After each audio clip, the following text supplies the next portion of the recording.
என் இனிய தமிழ் மக்களே, ஸ்நேகம் கன்னிகா இந்த திருமண விழாவிலே இவர்களை ஆசீர்வதற்கு ஒரு தகுதியுள்ள நபர் என் நண்பன் கமல். நான் என்ன பேச முடியும்? என் நெஞ்சுக்குள்ள இருக்கீங்க. நீண்டு நெடிது பல செல்வங்கள் பெற்று வாழணும், அவ்வளவுதான் வாழணும். ஏன்னா வார்த்தை சேகரங்கள் எனக்கு தெரியாது. நான் ஸ்நேகம் மாதிரி பெரிய பேச்சாளன் கிடையாது. அவன் எழுத்தாளன் மட்டும் இல்லை, பெரிய பேச்சாளன். அவன் பேசினான்னா நான் பேசவே மாட்டேன். என்ன மைக்கை பிடிச்சான்னா எங்கே போகிறான்னே தெரியாது. தமிழ் அவ்வளோ குஞ்சு விளையாடும். என் அன்பு பரமக்குடிக்காரர், என் அன்பு கடந்த 50 ஆண்டுகளாக நான் அவரை பார்த்து அவர் என்னை பார்த்து கிண்டல் பண்ணி கேலி பண்ணி வளர்ந்தவர்கள். அவர் தான் வாழ்த்தணும். அவர் வாழ்த்தணும், நான் வாழ்த்தணும். ஒரு நிமிஷம்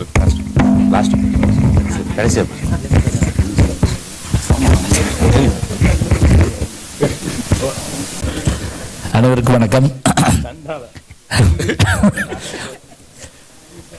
மணமக்கள் இன்று இல்லறத்திலே அடியெடுத்து வைக்கிறார்கள். அவர்கள் பல்லாண்டு பல்லாண்டு பல்லாயிரத்தாண்டு பல கோடி 100,000 ஆண்டு வாழ வேண்டும். நீளாயுள் நிறை செல்வம் உயர் புகழ் பெற்று மங்களம் என்ப மனைமாட்சி மற்றதன் நன்மங்களும் நன்மக்கட்பேறு. ஒன்றும் பயப்பட வேண்டாம், திருக்குறள் தான். நல்ல குழந்தைகளை பெற்றுக்கொண்டு அவர்கள் தங்களுடைய பாரம்பரியத்துக்கு பெருமை சேர்க்க வேண்டும். இங்கே வந்த உடனே நம்முடைய வணக்கத்துக்குரிய மக்கள் நீதி மையத்தினுடைய தலைவர் ஐயா அவர்களுக்கு மாலை அணிவித்தார்கள். நான் தான் சொன்னேன், எங்கள் பக்கத்தில் தாய்மாமனுக்கு தான் முதல் மாலை போடுவாங்க. அது மாதிரி அவருக்கு அந்த சிறப்பு செய்யப்பட்டது பெரிய பெருமையாக இருந்தது. ஐயா பாரதிராஜா ஐயா அவர்கள் வாழ்த்தினது மதுரை மாவட்டம் இல்லை, தெற்கு பகுதியை வாழ்த்த மாதிரி ஒரு பெருமை. அத்தகைய பெருமையுடையவர் ஐயா அமீர் அவர்கள் வந்திருக்கிறாங்க. அவர்களுக்கு என்னுடைய பாராட்டுகள். ஒரே ஒரு வார்த்தை தான், என்னுடைய மகள் திருமணம் என்னுடைய மகன் திருமணம் இரண்டையும் தலைமையேற்று நடத்திய பெருமை நம்முடைய நம்மவர் அவர்கள் ஐயா அவர்களுக்கு உண்டு. மதுரையில் வந்திருந்து வாழ்த்தினாங்க. இன்னைக்கு நான் பேரன் பேத்திகளோடு சிறப்பாக வாழ்கிறேன். அவர்கள் சிறப்பாக இருக்கிறார்கள் என்றால் அவருடைய அந்த நல்ல குணத்தின் காரணமாகத்தான். அவர்களைப் போலவே நீங்களும் எல்லா வகையான வளங்களும் பெற்று நலங்கற்றும் பெற்று வாழ வேண்டும் என்று வாழ்த்துகிறேன். வாரணம் 1000 சூழ வளம் செய்து நரணம் நம்பி நடக்கின்றான் நம்மெதிரே பூரண பொற்குடம் ஏந்தி புறமெங்கும் தோரணம் நாட்ட கனாக்கண்டின் தோழினாள் என்று ஆண்டாள் பாடிய அந்த பாசுரத்திலே என்னென்ன கடவுகள் எல்லாம் இருந்தனவோ அவையெல்லாம் இங்கு நிறைவேற்றி காட்டியிருக்கிறார்கள். யானை தான் வல்ல, பரவாயில்ல, யானை போன்ற பலமுடையவர்கள் வந்திருக்கிறார்கள்.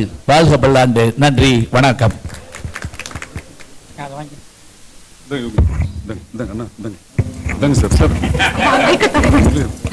மேடையில் இருக்கும் பெரியவர்களுக்கும் அரங்கத்தில் இருக்கும் அனைவருக்கும் காலை வணக்கம். ஸ்நேகன ரொம்ப நீண்ட நெடிய காலமாக திருமணம் செஞ்சுக்கிறதுன்னு சொல்லி நான் வற்புறுத்திக்கிட்டே இருந்தேன். ஒரு காலதாமதம் எடுத்துக்கிட்டே இருந்தார். என்ன காரணம்னு தெரியல. ஸ்நேகன் நல்ல கவிதை எழுதுவார்னு தெரியும். ஒரு கவிதையவே இங்கே கரம் பிடிப்பாருன்றதுக்கு இப்போ தான் தெரியுது. அதுக்காகத்தான் இவ்வளோ காலம் எடுத்துக்கிட்டாருன்னு நினைக்கிறேன். அவர் பாடல் தான் கல்யாணம் கட்டிக்கிட்டு ஓடி போகலாமா இல்லை ஓடி போய் கல்யாணம் கட்டலாமான்னு எழுதுவார். ஆனால் இங்கே முறையாக மக்கள் நீதி மையத்தின் தலைவர் முன்னிலையில் திருமணம் செஞ்சுருக்காரு.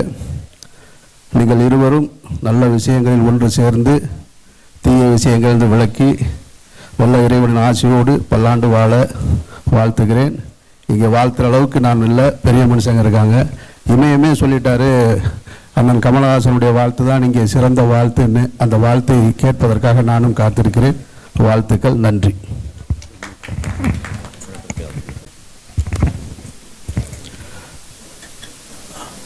கவிஞர்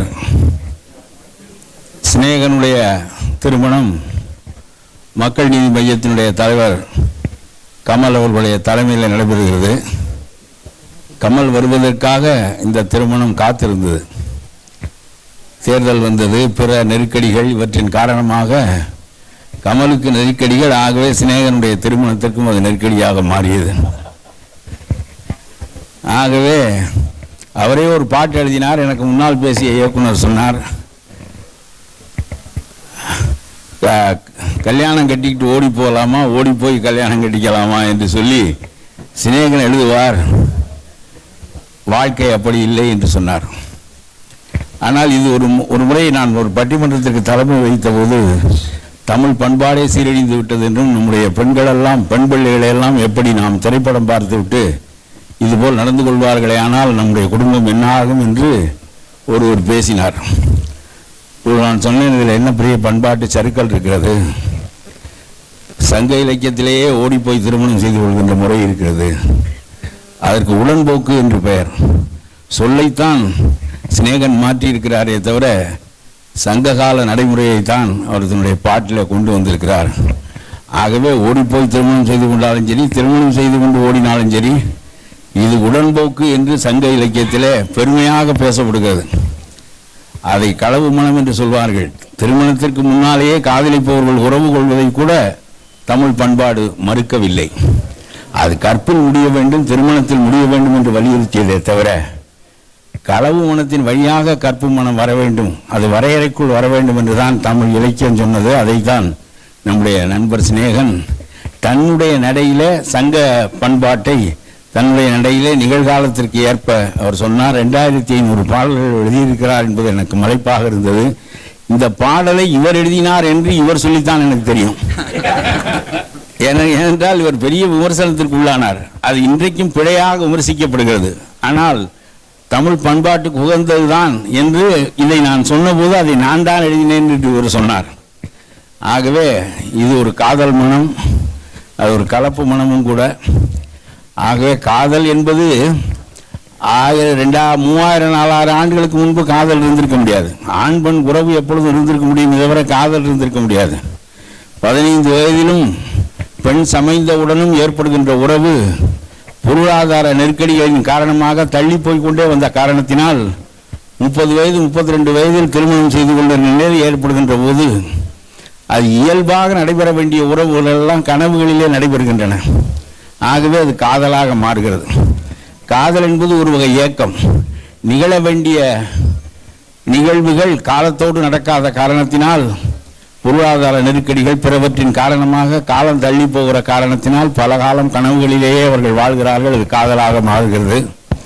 ஆகவே பொருளாதார நிலைகளுக்கு ஏற்ப பண்பாடுகள் எப்பொழுதும் வயசு என்பது வர்ச்சுவாகவும் வர்ச்சு என்பது வயசாகவும் காலப்போக்கில் மாறிக்கொண்டே இருக்கும். அந்த வகையில் காதலித்தும் மணந்து கொள்கிறார். 2100 பாட்டு எழுதியிருக்கிறார் சிநேகன் என்றால் கன்னிகா வசதியாக கால் மேல் கால் போட்டுக்கொண்டு வாழலாம். அந்த வசதி தேடப்பட்டு விட்டது. 2வது பாட்டிலே மணந்து கொண்டால் சிக்கல் தான். 3வது பாட்டு வருமா வராதா, பாரதி ராஜா மாதிரி உள்ளவர்கள் என்ன செய்வார்கள் என்று சொல்ல முடியாது. ஆனால் ரொம்ப நிறைய எழுதி குவித்து விட்டார். ஆகவே நிறைய குவித்து வைத்திருப்பார். கன்னிகா கால் மேல் கால் போட்டு கொண்டு வாழ்வதற்கான வாழ்க்கை அவருக்கு அமைந்திருக்கிறது என்று நான் சொல்கிறேன். 2 பேரும் 7 ஆண்டுகளாக திருமணம் காதலித்தார்களாம். ஆனால் 7 ஆண்டுகளாக காதலித்துக் கொண்டே இருக்கிறார்கள். இன்னும் சில காலம் கமலுக்காக காத்திருந்து காதலித்துக் கொண்டே இருந்தார்கள். காதல் திருமணம், அதுவும் கலப்பு திருமணம் என்பது சிறந்தது. ஆனால் கலப்பு திருமணம் என்பது சாதி மறுப்பு திருமணம். திராவிட இயக்கங்களால் பெரிதும் பாராட்டப்பட்ட கொள்கை இது. ஆனால் கலப்பு திருமணம் செய்து கொள்கின்றவர்கள் தங்களுக்கு பிறக்கின்ற குழந்தைகளுக்கு அரசு சான்றிதழ் பெறலாம், தகப்பன் சாதியை குறிப்பிடலாம் அல்லது தாயின் ஜாதியை குறிப்பிடலாம் என்று அரசு சொன்னபோது அரசு அந்த கொள்கையை புதைத்து விட்டது. எந்த சாதி மறுப்பு கலப்பு திருமணத்தின் அடிப்படையோ அந்த சாதி மறுப்பு மீண்டும் அரசு சான்றிதழில் தகப்பன் சாதி அல்லது தாயின் சாதி என்று ஏறிய பிறகு அந்த சாதி மறுப்பு பொருளற்று போய்விட்டது. 100 ஆண்டு காலம் இயக்கம் நடத்தி சில பாம்புகள் தன்னுடைய குட்டிகளை தானே தின்று விடுவது போல அவர்கள் தங்களுடைய கொள்கைகளை அவர்களே தின்று முடித்து விட்டார்கள் என்றுதான் அந்த அரசு வெளியீடு வந்தபோது எனக்கு தோன்றியது. நம்முடைய சிநேகனுக்கு ஒன்று சொல்லுகின்றேன். கலப்பு, அதாவது ஆண் பெண் உறவு என்பதுதான் முக்கியமே தவிர சாதி மதம் எல்லாமே மனிதர்களாக வகுத்து கொண்ட கட்டுப்பாட்டுக்குள் உள்ளதுதான். இதை மீறி நடக்கின்ற அந்த திருமணம் மீண்டும் அந்த சாதிக்குள் புகுந்து விடாமல் இருக்கின்ற வரையிலும் தான் அது புரட்சியாக இருக்கும். ஆகவே அந்த அரசு சான்றிதழை பெறுகின்ற போது சாதியற்றவர்கள் என்று குறிப்பிட வேண்டுமே தவிர சாதிக்குள் நுழைந்து மீண்டும் சாதியை இறுக்கிவிடக்கூடாது என்று கேட்டுக்கொண்டு, சிநேகன் நல்ல கவிஞர். பழைய காலமாக இருந்திருந்தால் கவிஞர்கள் பெரும் புகழ்பெற்ற நிலையில் இருந்தார்கள். கம்பதாசன், கண்ணதாசன், வாணிதாசன் வரிசையாக. இப்பொழுது அவனுக்கு தமிழே படிப்பதில்லையா, அப்புறம் எப்படி கவிதையை அவன் புரிந்து கொள்வான்? கவிதைகள் திரைப்படத்திற்குள் சிநேகன் நுழைந்து விட்ட காரணத்தினால் அறியப்பட்டிருக்கிறார் நாட்டு மக்களால். திரைப்படத்துக்குள் நுழையாத கவிஞர்களெல்லாம் அவனே எழுதி அவனே படித்துக் கொள்ள வேண்டியதான். அத்தகைய நிலைதான் தமிழ்நாட்டில் இருக்கிறது. மீண்டும் தமிழுக்கு ஏற்றம் வருகிற போது கவிஞர்களுக்கு பழைய ஏற்றம் வரும் என்று சொல்லி, சிநேகன் தன்னுடைய வாழ்க்கை துணை கன்னிகாவோடு, திருவள்ளுவர் ஒருவர் தான் சிறந்த சொல்லை கையாண்டார், வாழ்க்கை துணை என்று சொன்னார்.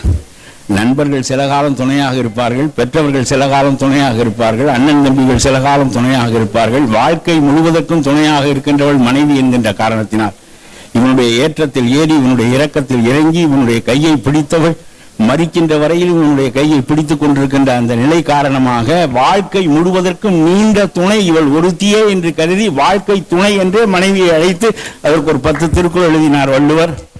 இவற்றையெல்லாம் சிநேகன் அறிந்தவர்.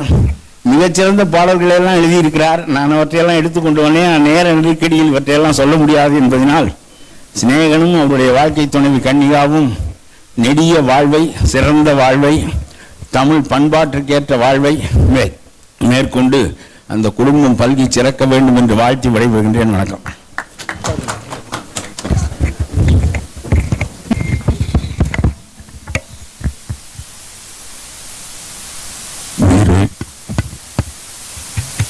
உயிரே உறவே தமிழே வணக்கம். இங்கே பின்னாடி பேச்சு குரல் கேட்கிறது என்று விமர்சனம் செய்தார்கள். தெரியலைங்க, கொஞ்சம் நகர்ந்துங்கன்னு சொல்றாங்க, அவ்வளவுதான், வேற ஒன்றும் இல்லை. அவங்க இவங்களை பார்க்கத்தான் வந்தாங்க, அவங்கள வாழ்த்தணும், அது தெரிய மாட்டேங்குதுங்கிற அந்த குறையத்தான் சொல்லிட்டு இருந்தாங்க.